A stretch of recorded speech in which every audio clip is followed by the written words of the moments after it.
துணை முதல்வர் உதயநிதி ஸ்டாலின் அவர்களுடைய நீட் உருட்டுகளை பற்றி தான் நம்ம இந்த வீடியோவில் பார்க்க போகிறோம்.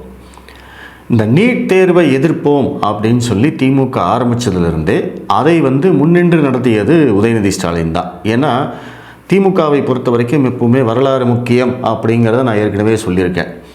நாளைய வரலாறு, திமுகவுடைய நாளைய வரலாறு உதயநிதி ஸ்டாலினை பற்றி என்ன எழுதும்? நீட்டுக்கு எதிராக மிகப்பெரிய போராட்டத்தை முன்னெடுத்த உதயநிதி ஸ்டாலின் அப்படின்னு எழுதுவாங்க.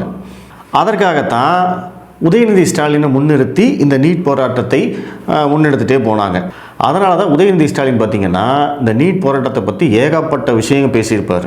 அவர் அரசியலுக்கு வந்ததுலேருந்து அதிகமாக பேசிய ஒரே ஒரு விஷயம் என்ன அப்படின்னா இந்த நீட் விஷயம்தான். இதில் நம்ம துணை முதல்வர் என்னவெல்லாம் பேசியிருக்காரு அப்படிங்கிறத நம்ம பார்த்துட்டு அதற்கு நம்மளுடைய விளக்கங்கள் என்ன அப்படிங்கிறதையும் பார்ப்போம். நம்முடைய தலைவர் தெளிவாக சொல்லிட்டார், திராவிட முன்னேற்ற கழகம் ஆட்சிக்கு வந்ததுன்னா கண்டிப்பா நீட் தேர்வு ரத்து செய்யப்படும். எங்களுக்கு தெரியும் எப்படி ரத்து பண்ணணும்னு, நம்ம தலைவருக்கு தெரியும். அதை சொன்னா கூட இந்த ஆட்சியாளர் பாருங்க, எதுவுமே சொந்த புத்தியும் கிடையாது. நம்ம கிட்ட கேட்கறாங்க, அது எப்படி பண்ண சொல்லுங்க, அதை ரகசியத்தை சொல்லுங்க. ஒரே ஒரு ரகசியம் தான், அந்த ரகசியத்தை நான் இப்ப சொல்லிடுறேன். கொஞ்சமாச்சு வெக்கம், மானம், சூடு, சொரணை, மாணவர்கள் மீது ஒரு நம்பிக்கை, மக்கள் நல்லா இருக்கணும், தமிழக மக்களோட உரிமைகள் பறிபோக கூடாது அப்படின்னு நினைச்சா மட்டும்தான் போதும். அது நம்முடைய தலைவர், அந்த ஆளுமை திறன் நம்முடைய தலைவர்களுக்கு தான் இருக்கு. கொஞ்சமாச்சும் வெக்கம், மானம், சூடு, ரோஷம் இதெல்லாம் இருந்தால் மட்டும் போதும், நீட் தேர்வை நீங்கள் ரத்து செய்யலாம் அப்படின்னு பேசி கைதட்டல் வாங்கி இந்த வீடியோவை திமுக ஐடிவிங்க பயங்கரமாக வைரல் பண்ணி அன்றைக்கு ஆளுங்கட்சியாக இருந்த அதிமுக எடப்பாடி பழனிசாமி இவங்களையெல்லாம் திட்டி எவ்வளவு பண்ணாங்க. இன்றைக்கி அதே எடப்பாடி பழனிசாமி திரும்ப கேட்குறாரு, உங்களுக்கு வெக்கம், மானம், சூடு, சொரணை, ரோஷம் இதெல்லாம் இருக்கா அப்படின்னு கேட்குறாரு. இதற்கு யாராவது பதில் சொல்லுவாங்களா? உதார் உதயநிதி அப்படின்னு சொல்லி சமீபத்தில் ட்ரெண்டிங் கூட பண்ணாங்க. என்ன பேச்சு பேசியிருக்காங்க பார்த்தீங்களா? ஒன்றுமே இல்லாத விஷயம். நீட் அப்படிங்கிறது ஒரு நுழைவுத் தேர்வு, அவ்வளோதான். இன்றைக்கி நாடு முழுவதும் இன்ஜினியரிங் தேர்வுக்காக நடைபெறக்கூடிய நுழைவுத் தேர்வுகள் எத்தனைன்னு மட்டும் எடுத்து பாருங்கள். கிட்டத்தட்ட ஒரு 25க்கு மேற்பட்ட நுழைவுத் தேர்வுகள் இன்ஜினியரிங் படிப்புக்காக மட்டுமே நடக்குது. நீங்கள் ஐஐடி போகணுமா ஒரு நுழைவுத் தேர்வு எழுதணும். அதே மாதிரி Indian institute of science and research management அந்த மாதிரியான இன்ஸ்டியூட் போகணுமா அதுக்கு தனியாக நுழைவுத் தேர்வு. ஆர்கிடெக்சர் அந்த மாதிரி நீங்கள் படிக்கணுமா அதற்கு தனியாக நீங்கள் எழுதணும். அதுபோக நாடு முழுவதும் இருக்கக்கூடிய முன்னணி பல்கலைக்கழகங்கள் இவங்க அவங்களுக்கு தனித்தனியாக நுழைவுத் தேர்வு நடத்திக்கிறாங்க. இப்போ உதாரணத்துக்கு தமிழ்நாட்டிலே எடுத்துக்கிட்டிங்க அப்படின்னா அமிர்தா யூனிவர்சிட்டி ஒரு என்ட்ரன்ஸ் எக்ஸாம் நடத்துவாங்க. வேலூர் இன்ஸ்டியூட் ஆஃப் டெக்னாலஜி அவங்க ஒரு என்ட்ரன்ஸ் எக்ஸாம் நடத்துவாங்க. நாடு முழுவதும் இருக்கக்கூடிய பல்கலைக்கழகங்கள், இப்போ அசீம் பிரேம்ஜி யூனிவர்சிட்டி இல்லை சிவநாடார் யூனிவர்சிட்டி அந்த மாதிரி நிறைய பல்கலைக்கழகங்கள் அவங்க தனித்தனியாக நடத்திக்கிட்டே இருப்பாங்க. அதே மாதிரி நேஷ்னல் டிஃபென்ஸ் அகாடமி இவங்களும் ஒரு நுழைவுத் தேர்வு நடத்துகிறாங்க. +2 படிக்கக்கூடிய இன்ஜினியரிங் படிக்கணும் அப்படின்னு ஆசைப்படக்கூடிய மாணவர்கள் இன்றைக்கி குறைந்தபட்சம் ஒரு 4லேருந்து ஒரு 8 நுழைவுத் தேர்வுகள் எழுதினா தான் அவங்க ஏதோ ஒரு விஷயத்தில் முன்னாடி போக முடியும். அப்படி இல்லையா நம்ம ஊரில் கவர்மெண்ட் காலேஜ்லேயோ ப்ரைவேட் காலேஜ்லேயோ சேர்கிறதுக்கு எந்த விதமான நுழைவுத் தேர்வும் இல்லை. இவங்க அதை மட்டும்தான் ஃபோக்கஸ் பண்ணுறாங்களே தவிர தேசிய அளவில் இருக்கக்கூடிய கல்வி நிறுவனங்களில் நம்மளுடைய மாணவர்கள் படிக்கணும்னு இவங்க நினைக்கிறதே கிடையாது. உண்மை என்ன அப்படின்னா இப்போது திமுக ஆட்சிக்கு வந்ததுக்கப்புறமா இந்த தேசிய அளவில் தமிழக மாணவர்கள் இடம்பெறவில்லை, அதுவும் அரசு பள்ளி மாணவர்கள் இடம்பெறவில்லை அப்படிங்கிறதுக்காக இதே தமிழக அரசாங்கம் நிறைய மாடல் பள்ளிகளை நடத்திக்கிட்டு இருக்காங்க. மாவட்டத்துக்கு 1 அப்படின்னு நடத்திக்கிட்டு இருக்காங்க. அந்த மாடல் பள்ளிகளில் படிக்கக்கூடிய மாணவர்கள் அனைவருமே இந்த நான் சொன்னேன் இல்லையா ஒரு 25 நுழைவுத் தேர்வுகள் இருக்குன்னு, அதுலேருந்து அவங்க ஒரு 4-5 நுழைவுத் தேர்வுகளை செலக்ட் பண்ணி அவங்க எழுதிக்கலாம். எல்லாமே ஃப்ரீ தான். அதை செய்கிறது யார்? இதே திமுக அரசாங்கம் தான். அப்போது நீங்கள் உங்களுக்கு உண்மையிலேயே மாணவர்கள் மேலே அக்கறை இருந்தால் என்ன பண்ணணும்? ஏப்பா இத்தனை நுழைவுத் தேர்வு இருக்குது, ஒரு படிப்புக்கு இத்தனை என்ட்ரன்ஸ் எக்ஸாமா, இது எல்லாத்தையும் ஒன்றாக்குங்க, ஒரே நுழைவுத் தேர்வு. அந்த நுழைவுத் தேர்வில் படித்து அதில் வர மார்க்கை வச்சு அந்த பையன் எந்த இன்ஸ்டியூட் போகணுமோ அந்த இன்ஸ்டியூட்டுக்கு போய்கிட்டோம் அப்படின்னு சொல்கிறது தானே நியாயமாக இருக்கும். அதைத்தானே மெடிக்கலில் பண்ணாங்க. ஏன்னா மெடிக்கல்லையும் நீட்டுக்கு முன்னாடி இதே மாதிரி நாடு முழுவதும் ஏகப்பட்ட நுழைவுத் தேர்வு இருந்தது. தமிழ்நாட்டில் மட்டும் நுழைவுத் தேர்வை ரத்து பண்ணிட்டாங்க. மற்ற மாநிலங்களில் நுழைவுத் தேர்வு இருந்தது, மற்ற யூனிவர்சிட்டிஸுக்கு இருந்தது. அப்போ அது எல்லாத்தையும் வந்து ஒரே நுழைவுத் தேர்வாக ஆக்கணும் அப்படிங்கிறதுக்காகத்தான் உச்ச நீதிமன்றத்துடைய வழிகாட்டுதலோடு தான் வந்து அந்த நீட் மசோதாவே கொண்டு வரப்பட்டது. நீட் தேர்வை உறுதி செஞ்சது உச்ச நீதிமன்றம் தான். ஆனால் அப்படி ஒரு நுழைவுத் தேர்வை வச்சு இவங்க 8 வருஷமாக எப்படியெல்லாம் அரசியல் பண்ணிக்கிட்டு இருக்காங்கன்னு பாருங்கள். அதனால தான் வந்து திமுகவை மிக கடுமையாக விமர்சிக்கிறோம்.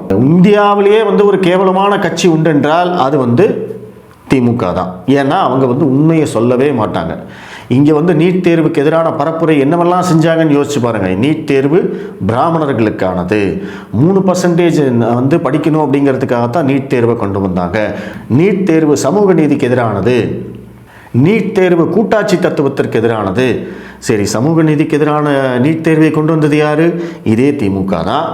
கூட்டாட்சி தத்துவத்திற்கு எதிரான நீட் தேர்வை கொண்டு வந்தது யாரு? இதே திமுக தான். ஏழை மாணவர்களுக்கு எதிரான நீட் தேர்வை கொண்டு வந்தது யாரு? இதே திமுக தான். அதே திமுக தான் இன்னைக்கு எதிர்த்து போராடுறாங்களாமா. அதையும் நீங்கள்லாம் நம்பணும், அவ்வளோதான்.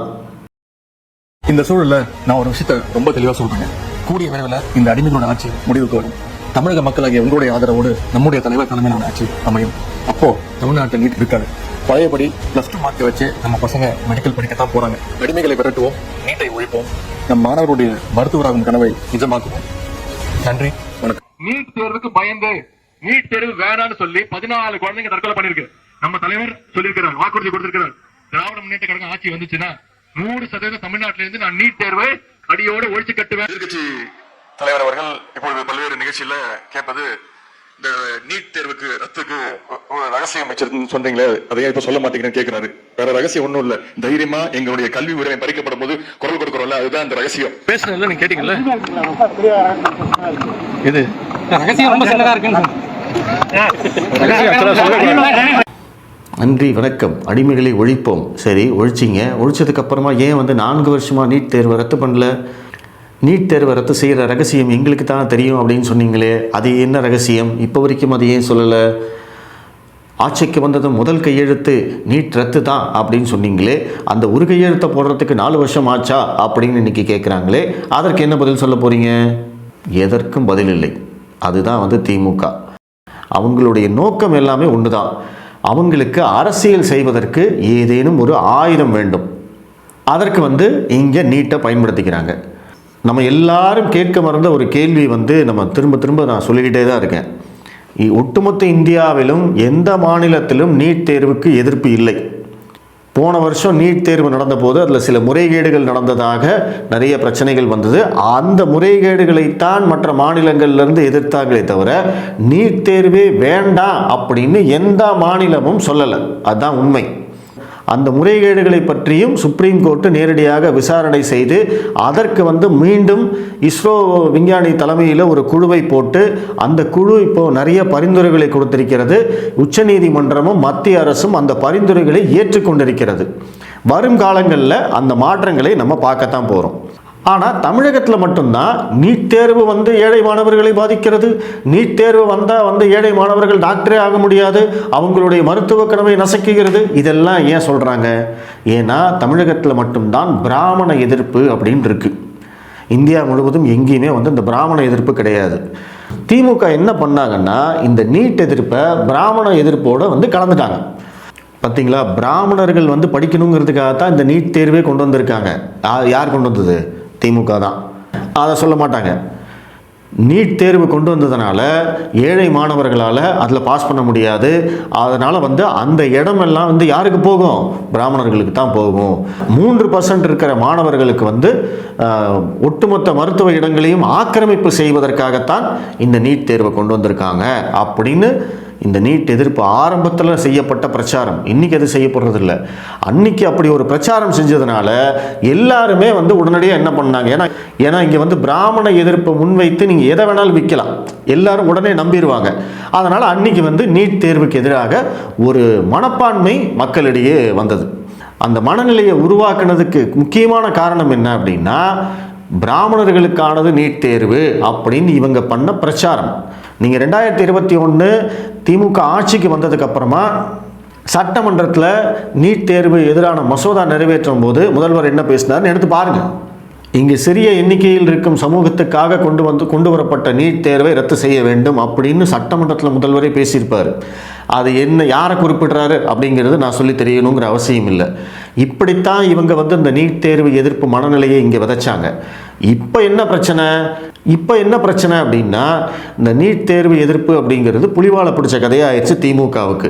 இப்போ அவங்க விடவும் முடியாது, அதை பிடிச்சிட்டு இருக்கவும் முடியாமல் திணறிட்டு இருக்காங்க. ஏன்னா விட்டால் அது இவங்களை கடிச்சிரும். அதுதான் இங்கே பிரச்சனை. அதற்காகத்தான் இப்போ இன்னும் திரும்ப உறுத்திக்கிட்டே இருக்காங்க. தைரியமாக குரல் கொடுக்கறது தான் ரகசியமாமா. குரல் தான் நீங்கள் 8 வருஷமாக கொடுத்துட்ருக்கீங்களே, இன்னும் எத்தனை வருஷம் குரல் கொடுப்பீங்க? கச்சத்தீவுக்கு எப்படி 50 வருடமாக குரல் கொடுத்து கொண்டிருக்கிறார்களோ அதே போல் நீட்டுக்கும் 50 வருடமாக குரல் கொடுக்கறதுக்கு தயாராகிட்டாங்க அப்படிங்கிறத அர்த்தம். ஏன்னா திமுகவை பொறுத்த வரைக்கும் அவங்களுக்கு அரசியல் செய்கிறதுக்கு ஒரு காரணம் வேணும். அவங்கள பொறுத்த வரைக்கும் நீட் தேர்வு, நீட் எதிர்ப்பு பிரச்சாரம், நீட் விலக்கு அப்படிங்கிறது எல்லாமே அரசியல் செய்வதற்கான ஒரு ஆயுதம். அந்த ஃபேமஸான காமெடி கூட இருக்குது, மகனே உனக்கு எப்பப்பெல்லாம் பிரச்சனை வருதோ அப்போ இந்த புட்டியை திறந்து பாரு அப்படின்னு வடிவேலுக்கிட்ட ஒரு புட்டியை கொடுப்பாரு இல்லையா. அந்த மாதிரி திமுகவுக்கு எப்பப்பெல்லாம் பிரச்சனை வருதோ அப்போவெல்லாம் அவங்க ஒரு புட்டியை வச்சுருப்பாங்க. அந்த புட்டியை திறந்தால் அதுக்குள்ளே என்ன இருக்கும்? இந்தி எதிர்ப்பு இருக்கும், வடமாநில எதிர்ப்பு இருக்கும், கச்சத்தீவை மீட்கணும்னு இருக்கும், மாநில உரிமைன்னு இருக்கும், மாநில சுயாட்சின்னு இருக்கும். இதில் எதையாவது ஒன்றை எடுத்து போட்டு பார்த்தீங்களா இப்படி ஆச்சு அப்படின்னு சொல்லி அரசியல் பண்ணி அந்த காலகட்டத்தை, அந்த கஷ்டமான காலகட்டத்தை அப்படியே கடந்து போயிடுவாங்க. அது இருக்கிற பிரச்சனையை மடைமாத்திடுவாங்க. அந்த மாதிரி அந்த பொட்டிக்குள்ளே வைக்கணும் அப்படிங்கிறதுக்காக திமுக கண்டுபிடிச்சது தான் நீட். திமுக உருவாக்கியது தான் நீட் எதிர்ப்பு, வேறு ஒன்றுமே கிடையாது. நன்றி.